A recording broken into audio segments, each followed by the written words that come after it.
Olá a todos vocês que neste momento estão sintonizados conosco nesta programação. Eu sou o Pablo Jimenez, oriundo dessa cidade de Belo Horizonte, 54 anos, caminhando para o 55º ano, aniversário da minha vida. Sou hoje pastor há 19 anos, mas quero começar lá de trás e compartilhar um testemunho com vocês que estão sintonizados conosco. Nós viemos de uma família muito pobre, uma família complicada, uma família dividida, uma família em que, por parte de pai italiano, por parte da minha mãe nigeriana, e uma família cheia de discórdia, uma família que educou os filhos e toda a parentela, todas as crianças, meus primos, tudo criado à base da violência, de gritos, de couro, de uma educação extremamente violenta. E o tempo passou, isso cresceu dentro de mim, me tornou um rapaz, um adolescente revoltado. Fui para o colégio interno, Caio Martins, Cidade Esmeralda, na época, uma FEBEM um pouco piorada, e ali passamos durante 3 anos. Depois voltamos para BH e nessa cidade nós nos tornamos jogador de base do Atlético Mineiro.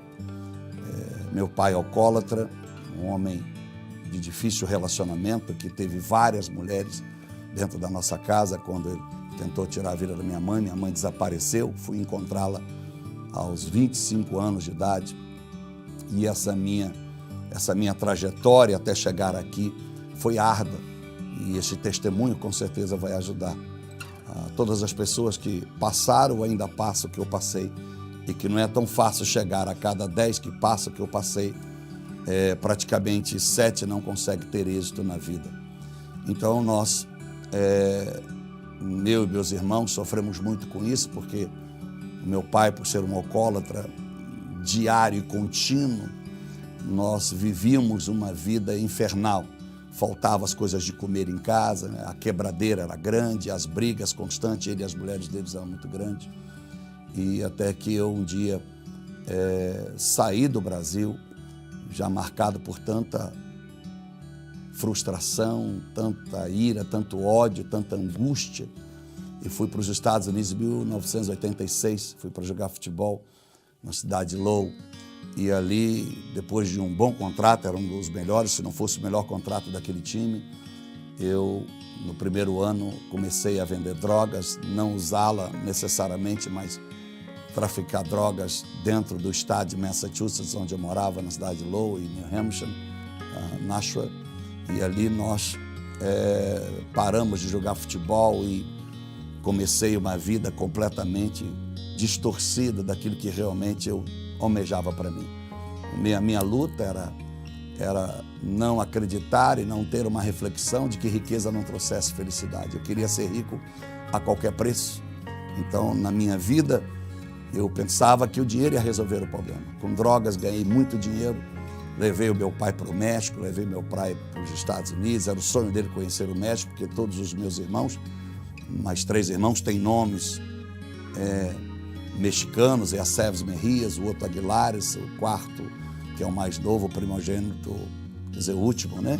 Que nasceu, Juan, de 20 e poucos anos, é Juan Fernandes. Então, todos os nomes com linhagem mexicana. Então, realizei o sonho do meu pai, os sonhos meus, e morava muito bem, até que um dia eu, incomodado com essa situação, que eu seria preso, incomodado que o FBI já estava de olho em mim, na verdade estava, e foi na época da ascensão do Pablo Escobar, na década de 80, e o FBI tinha já 6 meses estudado, e houve a grande apreensão de homens e mulheres na América, logo quando eu retornei ao Brasil. Em 88, foi preso centenas de pessoas no mesmo horário, no mesmo dia, em vários estados americanos. E eu creio que, por divina revelação e sentimento, senti que era o momento de parar. Depois de negociar quilos de droga, de cocaína, eu peguei o avião, retornei ao Brasil, e 2 dias depois se bateu na casa de vários traficantes, de várias pessoas, e foi algo que notório no mundo inteiro.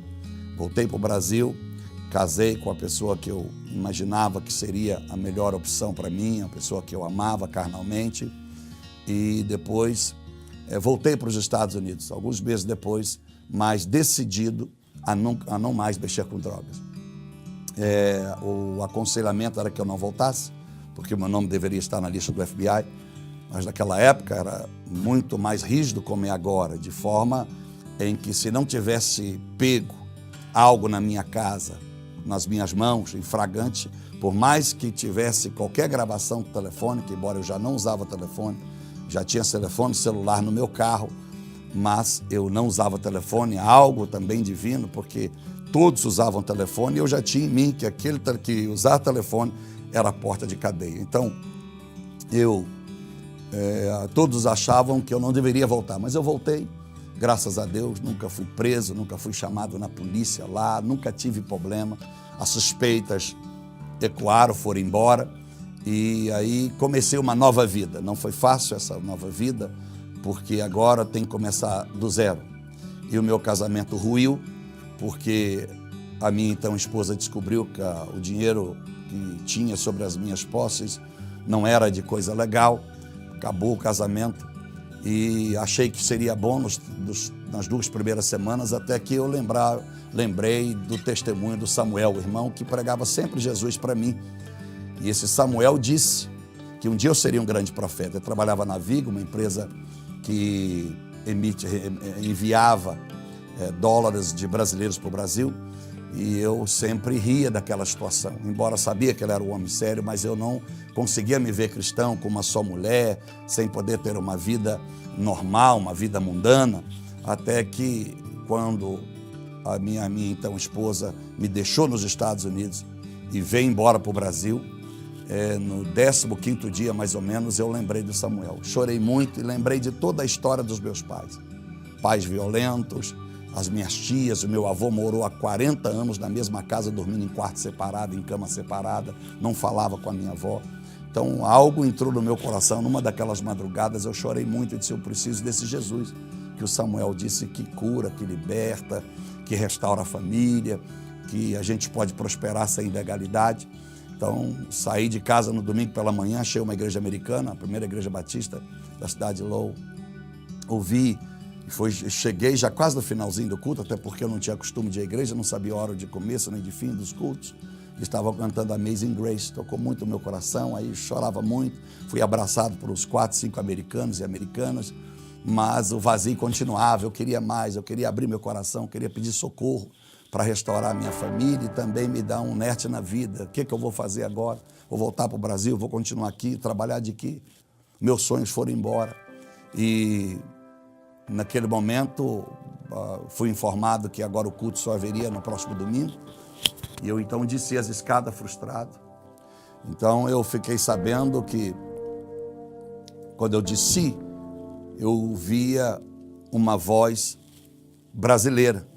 Porque ao saber que só tinha culto no próximo domingo, eu disse, mas o meu problema é hoje, eu preciso resolver hoje. Ao descer as escadas, no basement, que é o porão em português daquela igreja, havia uma voz brasileira. Estava ali o pastor Jorge Linhares, o Oremar estava com ele, hoje o pastor Oremar, pregando sobre bênção e maldição. Quando eu entrei naquela igrejinha de umas 30 pessoas no máximo, o último lugar do banco era o irmão Samuel. Então, ao descer da escada, como disse, e entrar naquela igreja, o irmão Samuel tomou um impacto também, nos abraçamos muito, mesmo diante da continuidade da pregação do pastor Jorge Linhares, choramos. Eu sentei, não parava de chorar, o culto também já estava terminando, mas 10, 15 minutos terminou. Eu falei, Samuel, eu quero a oração daquele pastor ali, eu quero o abraço dele. Então o pastor Jorge veio, me abraçou, conversou, orou, expliquei. Ele disse, fica calmo, eu vou voltar para o Brasil daqui uns dias, vou procurar a sua esposa, e aí vamos resolver tudo, vai dar tudo certo, fica firme nesta igreja. E naquele dia eu tirei meus cordões de ouro, um relógio de ouro que eu tinha ganhado colombiano, entreguei ao pastor Jorge, dei o meu testemunho e pedi ao Samuel, eu quero voltar para o Brasil da mesma forma que um dia eu cheguei aqui com $80. Deixei drogas para trás, dinheiro, onde estava morando, os móveis, deixei o carro para trás e fui para o aeroporto e me embarquei no outro dia pela manhã. O pastor Jorge tomou um susto, porque eu vim parar na Getsemane e alguém ligou, olha, tem um rapaz aqui da América que disse que conheceu o senhor aí. E aí o pastor, no culto de domingo, próximo da Getsemane, lá no Jaraguá, ele falou, colocaram ele em viva voz, foi lindo, e aquele dia marcou minha história, na década de 89, né? No ano de 89, junho de 89. Batizei em dezembro do mesmo ano, 89, e ali segui a minha vida, com muita luta e tentando restaurar a minha família. E a minha família por 4 vezes, a minha ex-esposa por 4 vezes saiu de casa, a quinta, eu já tinha me tornado pastor e eu disse para mim mesmo, se sair de novo não volta. Era uma luta muito grande, porque quando a gente casa, quando você contrai família e quer realizar algo familiar sem os princípios de Deus, é difícil. Nosso namoro foi sempre sobre erros. Ela tentou suicídio quando eu terminei isso no noivado, então era muito ciúme, muita briga, ela tinha um ciúme terrível, e eu não levava desaforo, porque era oriundo da minha família, bate e rebate, e então o nosso casamento foi 13 anos de desgraça, 13 anos de muita luta. O que sobrou de tudo isso foi a nossa filha, de hoje 25 anos, Alissa, que realizo o casamento dela no próximo dia 16 de dezembro. E agradeço a Deus, hoje a Andréia, minha ex-esposa, me chama de pastor, me trata tão bem, já é casada, né? Eu continuo sozinho, buscando ao Senhor e sabendo que se é o momento de Deus para isso, vai acontecer. Se não, vou continuar me guardando como Paulo em 1 Coríntios 7, para que o nome do Senhor seja glorificado. Viver Mateus 19, uns se fazem eunucos, outros foram feitos eunucos, outros nasceram eunucos. Ainda não sei se me fizeram eunuco, se eu me fiz ou se eu nasci para isso. O certo é que são 19 anos hoje de pastor, mas para chegar aqui, para minha conversão, eu passei por muitos delitos morais, delinquentes, não só na vida profissional, vida pessoal, no tratamento ao próximo. Eu vivi uma vida em que, por mais que Jesus estivesse em mim, por mais que eu conhecesse a palavra, havia um leão dentro de mim, indomável, que ao tocar nele, a agressividade era algo muito claro. Então eu soneguei impostos, muito impostos, tanto na minha primeira experiência com cosmético, pra você ter uma ideia, eu que sempre tinha jogado futebol, não tinha trabalhado, uma experiência de trabalho foi como trabalhador de uma empresa de construção nos Estados Unidos, mas bem rápido, porque logo envolvi nas drogas, então praticamente não tive experiência de trabalho físico, empregado de alguém, funcionário de alguma empresa. Então eu montei uma indústria de cosméticos aqui, em poucas semanas eu já estava vendendo carretas. Até o pastor Jorge Diário citou na última pregação que fizemos aqui num domingo à noite, aqui nessa igreja. E logo depois eu quis voltar ao futebol, o pastor me aconselhou, o Paulão, que jogou no Cruzeiro, depois foi para o Atlético Mineiro, seleção brasileira, e outros achavam que eu tinha condições de retornar ao futebol. Por fim não deu certo, aí eu fui para a Tailândia, enviado pelo então irmão Gentil, que hoje é pastor Gentil, que me deu $20 mil de pedra, e o dinheiro daí, a passagem, um dinheiro, para me ficar $500, e aqueles dias ali na Tailândia, foi glorioso, vendi tudo, conheci um alemão que me encaminhou para um time de futebol, e as portas se abriram. Em 10 meses da Tailândia eu ganhei dinheiro que eu não tinha ganhado ao longo da minha vida. E comprei o meu primeiro imóvel no Brasil, aqui em Belo Horizonte, mas a minha vida ímpia, a minha vida mundana era real. Embora as pessoas olhassem para mim, principalmente dentro da igreja, e não conseguia ver esse segundo lado meu. As pessoas olhavam, a gente na igreja tem o costume de se comportar como crente. Igreja é Bíblia de crente, é roupa de crente, mas é lá fora que a gente conhece. Ao terminar do culto, até o próximo, que você conhece o caráter das pessoas. Então minha vida não dava certo. Quando eu crescia financeiramente, meu casamento declinava. Quando meu casamento parecia que ia bem, eu começava a passar luta na vida financeira. Então as coisas não encaixavam-se. E voltei da Tailândia, e a minha ex-esposa, então, não queria mais também morar na Tailândia, tinha dificuldade do inglês, ela tinha dificuldade de aprender tailandês. Voltamos para o Brasil e aqui fui montar uma empresa aqui no Brasil de pedras preciosas e semi-preciosas. Morando aqui e viajando, a cada 15 dias para Hong Kong, para a China, para Malásia, para Taipei, enfim.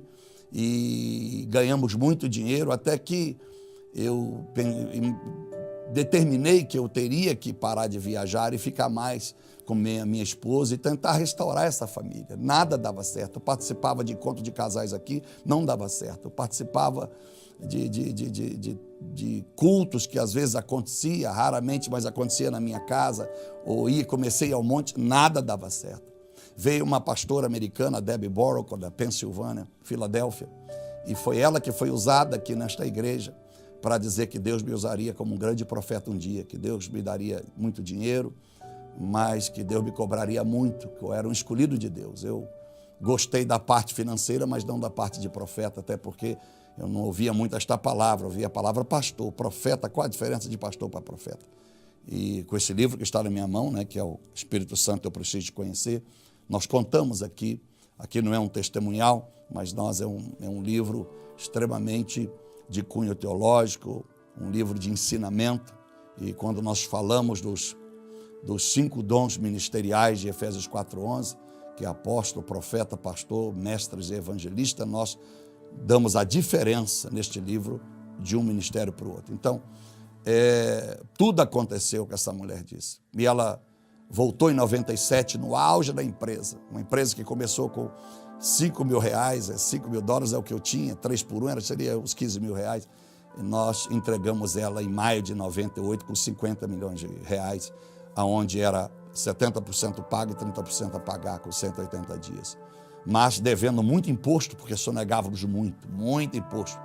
Quando eu estava entregando a empresa, nós estávamos comprando precatórios, e até legais, comprando terras para poder pagar impostos, e nisso eu faturei muito, cresci muito aí.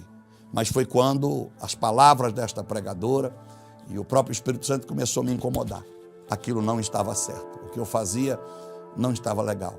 E um dia encontrei em Deuteronômio capítulo 8, verso 17, quando a Bíblia disse que o povo hebreu, tão murmurador, tão blasfemador, tão adverso às leis de Deus, prosperaram tremendamente, muito. Mas esse mesmo povo, que estava rico e próspero, foi o mesmo povo do Salmo 95, 10 e 11, que Deus disse, embora estive irado com este povo 40 anos, foi o povo que prosperou, quer dizer, Deus irado permitiu que prosperasse, eu prometi a mim mesmo que eles não entrariam no meu descanso. Não basta sair do Egito e não entrar em Canaã. Não basta estar na igreja e o mundo não sair de si. Não basta você enriquecer, mas você está cheio de dores, porque a riqueza de Deus não acrescenta dores. Nós sabemos em Provérbios 10, 22. Então, nós passamos por experiências que só quem passa por elas sabe dimensionar isso aí.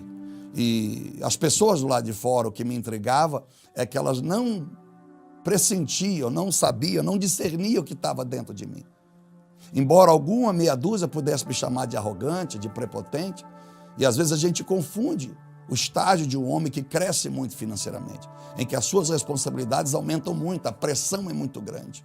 A pressão é enorme, porque eu lidava com os maiores atacados e empresas de departamento, como Loja Americana, Paulo Penac, Apoio Carrefour, Macro, era uma pressão enorme, né? Pontas de gôndolas no Brasil inteiro, indo para a América do Sul, meu produto já era a 3ª marca mais lembrada em toda a América do Sul em menos de 2 anos.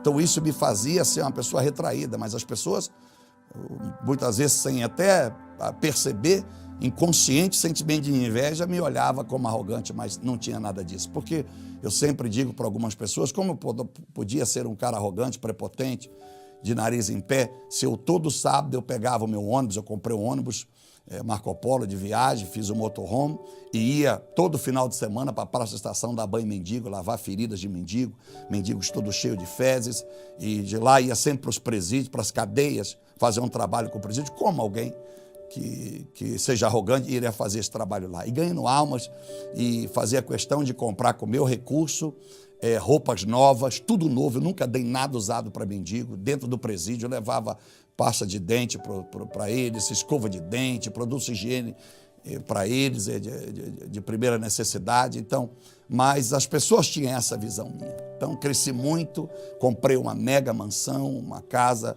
que o pastor Jorge Linhares tinha prazer de testemunhar, que o membro da sua igreja, Deus estava abençoando, Deus estava fazendo prosperar. Quando eu vi um pregador grande ou famoso, assim, vou colocar fama, porque alcançou por notoriedade, por causa da graça de Deus, né? E o pastor fazia questão de levar na minha casa para almoçar, para passar uns minutos ali para mostrar o que Deus havia feito.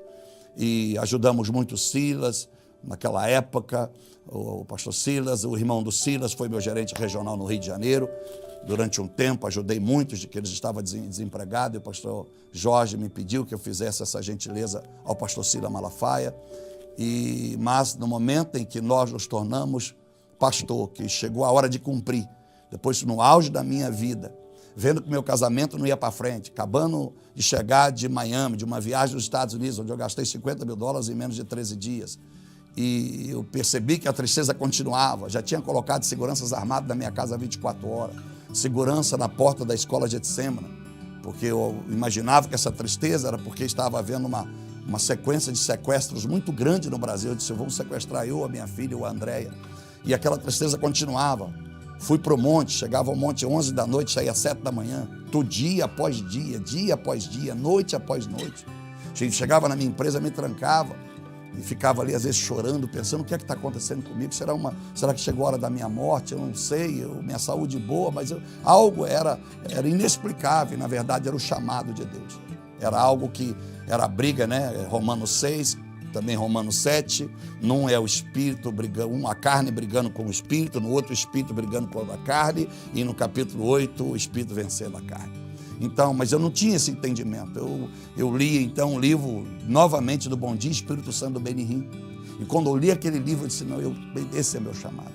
Então entreguei toda a empresa, meu casamento falido, tentando recuperar primeiro o meu casamento, quero tirar 3 meses de férias, foi esse o meu pensamento, e vou dedicar a Deus ao meu casamento. Desses 3 meses, os coreanos defraudaram documentos e levaram N carretas, muitas carretas, para o Paraguai durante a noite, e deixaram a empresa com um rombo muito grande, e já era o preço, a ira de Satanás, como que Satanás dissesse para mim, você foi meu sócio até aqui, agora você vai me deixar para servir a Deus, vai lhe custar um preço. Então foi um preço amargo, que até hoje ainda colho alguns frutos disso aí, mas eu estava decidido a ser pastor e construir uma igreja, que hoje está com a Lagoinha, numa célula da Lagoinha, no bairro São Bento, rua Júlio Bueno.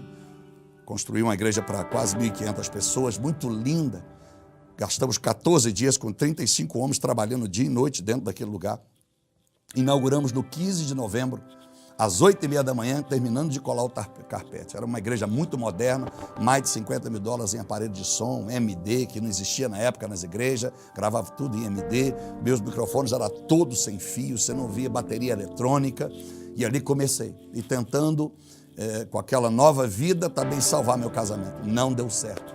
2001, meu casamento ruiu definitivamente, daí divorciado até hoje, 2017, e fui para o mundo pregar o Evangelho. Voltei para a América, ali cooperando com o pastor Ariel de Jesus, e me filiei à igreja All Grace Harvest Church, uma igreja afro-americana, em um bairro só de negros, Hyde Park, e ali começamos uma nova vida.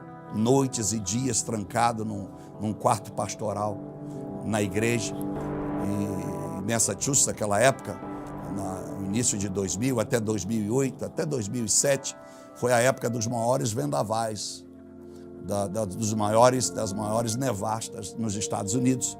Foi naquela época. Então, eu morava, não tinha carro, então não tinha como sair, ficava ali, tinha que orar e ler Bíblia 24 horas. Foi uma experiência grande, foi onde eu amadureci o Espírito Santo na minha vida. Comecei a mudar, embora agora eu já pecava, mas sabendo que eu estava pecando.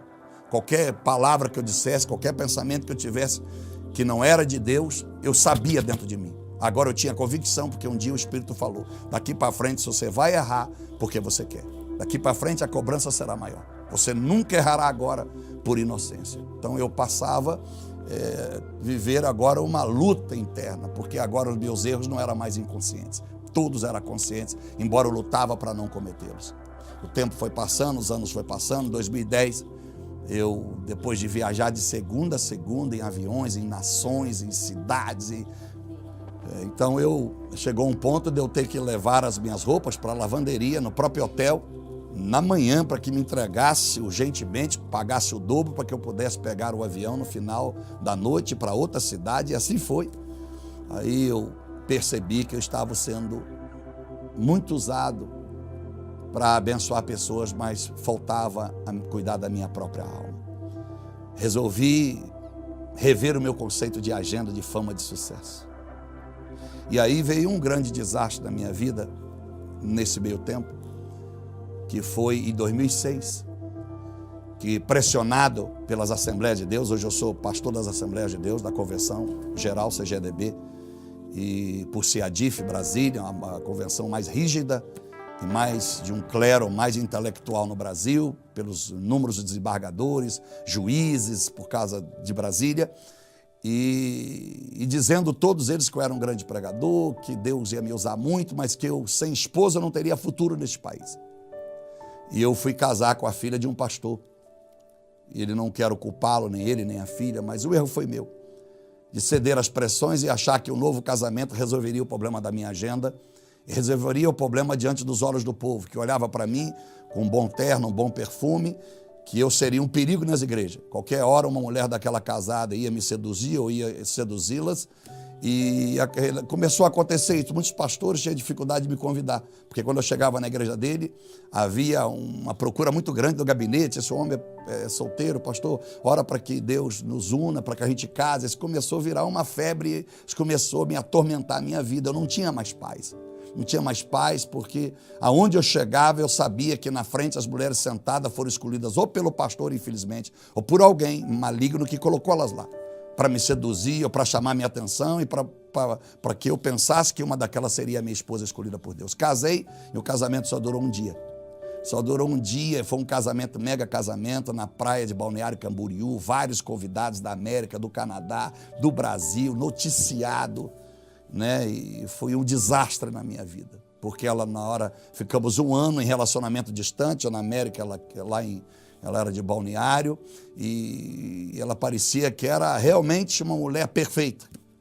Talvez o meu erro de estar procurando a mulher perfeita é, primeiro, não ter descoberto que eu precisava ser perfeito para mim mesmo, e perfeito diante de Deus. Enfim, esse casamento, no dia que eu casei, ela gritou pela primeira vez, berrou comigo, no quarto do hotel, saindo para a lua de mel em Cancún, que eu não devia dar mais dinheiro para a mãe da minha filha. Mas berrava como se ela tivesse tomado alguma culpa, sendo louca. E eu tomei um impacto daquilo, porque o meu casamento com a Andréia, com a mãe da minha filha, tudo foi à base de grito. Eu não imaginava nunca mais.